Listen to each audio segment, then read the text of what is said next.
Hi, thank you for watching Digging to China. I'm Dong Shong. If you have not done so already, you can pause now and subscribe to my channel. Thanks in advance. Based on last September's Boeing media release, Boeing forecasted that in order to meet expanding commercial air travel demand, China's airlines will require 8,700 new airplanes by 2040, valued at $1.47 trillion. Boeing said that China's economic fundamentals lay the foundation for healthy air traffic increases, including 4.4% annual economic growth and a middle-income demographic that will double by 2040. By 2030, China's domestic passenger market will exceed intra-European traffic. By 2040, China's domestic traffic is expected to also exceed air travel within North America. Boeing also forecasts that China's civil aviation industry will require more than 400,000 new aviation personnel by 2040, including pilots, technicians, and cabin crew. Boeing's commitment to China involves investing in people who will power the future of aviation, such as training nearly 100,000 Chinese aviation professionals and employing more than 2,500 Boeing employees. Boeing's presence and partnership in China would contribute more than $1.5 billion annually to the economy. Richard Wayne, Boeing's managing director of China marketing, said at the media release, "The rapid recovery of Chinese domestic traffic during the pandemic speaks to the market's underlying strength and resilience." Fast forward to today, things are very different. Boeing faces a new crisis after a 737 jet fell out of the sky in China, renewing safety concerns about its best-selling families of planes. On March 21st, a 737-800 aircraft operated by China Eastern Airlines nosedived into mountainous terrain with 132 people on board. Immediately, China Eastern Airlines grounded its entire fleet of 737-800s. This model was introduced in the 1990s and is part of the so-called next generation of 737s that have amassed a good safety record. Boeing's latest version of 737 is 737 MAX. In 2018 and 2019, two MAX plunged to Earth, killing 346 people and leading to one of the longest groundings in aviation history. China was the first country to ground the 737 MAX in 2019.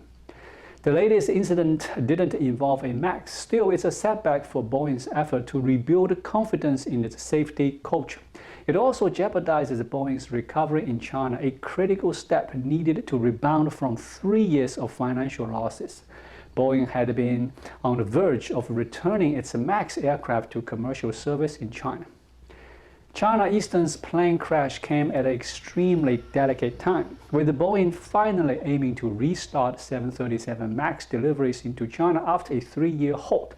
China's authorities' comments in the coming days and weeks will be critical for gauging the impact of this tragedy on Boeing's recovery. What happened on March 21st? Flight MU-5735 was cruising more than an hour into its flight from Kunming to the port city of Guangzhou when it plunged sharply. The maneuver would have likely flung objects and any unbelted passengers violently to the ceiling. In just seconds, the jet went from level flight to a descent rate of almost 31,000 feet per minute. But after about 45 seconds, the descent became less steep, and for a few moments, the jet climbed by more than 1,000 feet. It went from 7,425 feet up to 8,600 feet in about 10 seconds. Just as the earlier dive would have flung items to the ceiling, the climb would have created huge gravitational forces, pinning people in their seats. The climb was short-lived. The jet resumed its dive seconds later.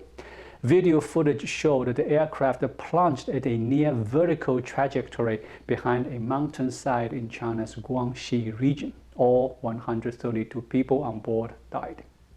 It's too soon to know what caused the China Eastern accident, and investigations can take months or years to unfold. The lost airplane was relatively young, flying commercially for about 7 years. Leading causes of such accidents tend to be maintenance issues, pilot errors, or sabotage, with design or manufacturing issues less likely.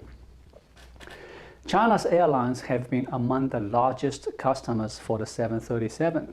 Before the MAX grounding, China bought as many as 1/3 of the 737 each year, according to IBA Group Limited, an aviation consultancy.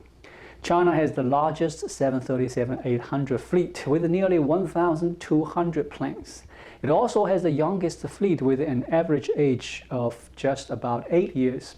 The US has the next largest fleet, followed by Ireland, Russia, and Turkey.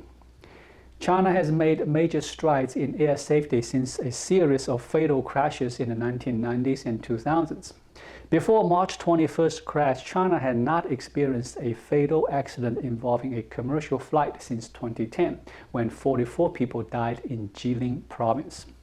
The North Asia region, including China, has a lower rate of air accidents than the global average rate, according to International Civil Aviation Organization data. China has had a good safety record in the last 10 to 15 years. China's fleet is relatively modern, with modern Airbus and Boeing aircrafts. Modern fleet with good training certainly is a contributor to a good safety record. But Boeing's China problem is far beyond the fatal accident. The trade war between the US and China has basically halted Boeing sales in the country for the last 4 years. Boeing has not announced any sales to a Chinese passenger airline since November 2017. It takes a long time to build and deliver planes after they are ordered, and Boeing continued to deliver jets to China's airlines and leasing companies in 2018 and early 2019. But only 40 of them have been delivered since March 2019. That's when aviation authorities around the globe grounded Boeing's best-selling jet, the 737 MAX. Losing Chinese market would be a devastating blow to Boeing, which has been hit by one problem after another over the last 3 years, starting with the 737 MAX crashes and then the pandemic, which all but wiped out the demand for flying and devastated the finances of its airline customers. More recently, there have been issues with its latest model, the 787 Dreamliner, halting deliveries. The US Federal Aviation Administration cleared the plane to carry passengers again in November 2020, with most other countries' aviation authorities following close behind. Airlines that owned the 737 MAX were soon flying the plane again, but not in China. China waited another year to clear the plane to fly. Chinese airlines that own the planes still have not returned them to service. The longer the current grounding drags on, the more Boeing is at serious risk of losing out on the Chinese market. Typically, an airline is reluctant to switch between aircraft manufacturers because such a change increases the cost of pilot training and makes spare parts more costly. If Chinese customers with Boeing planes in their fleets were to start buying jets from rival Airbus, it would be a long-term shift not easily reversed. It is more so when the decision is made by the Chinese government rather than the airlines. If Boeing loses much of the Chinese market long-term, it will be a permanent number 2 behind Airbus. Being a permanent number 2 would put Boeing at a long-term competitive disadvantages. The only good news for Boeing is China's aviation sector is not as important as it appeared it would be a decade ago. 10 years ago, experts were projecting the market would account for 30% for all global commercial jet purchases. China's aviation industry was slowing even before the pandemic. But still, Boeing's China problem will be lingering for a long time. Thank you for watching. Please leave a comment and subscribe to my channel. Just click the subscribe button right here. I'll see you again shortly. Until then, be well.